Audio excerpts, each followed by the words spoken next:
નમસ્કાર, આપ જોઈ રહ્યા છો T24 ન્યૂઝ ગુજરાત। સુરત શહેરમાં ડોક્ટરના પ્રિસ્ક્રિપ્શન વગર નશાકારક સિરપનું વેચાણ કરતી મેડિકલ પર એસઓજીની કાર્યવાહી। ભેસ્તાન જીવાવ બુડિયા રોડ પર રાજ મેડિકલ સ્ટોરમાં એસઓજીની કાર્યવાહી કરવામાં આવી। મેડિકલના સંચાલક રાકેશ પ્રજાપતિ સામે કાર્યવાહી કરી।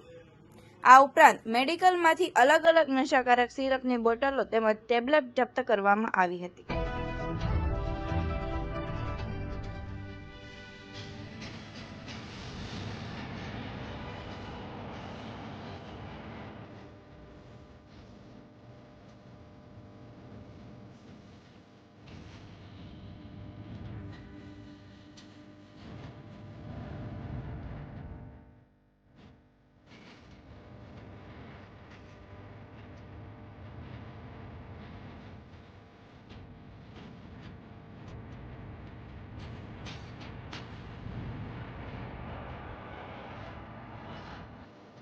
આવા અવનવા સમાચાર જોવા માટે જોતા રહો T24 ન્યૂઝ ગુજરાત।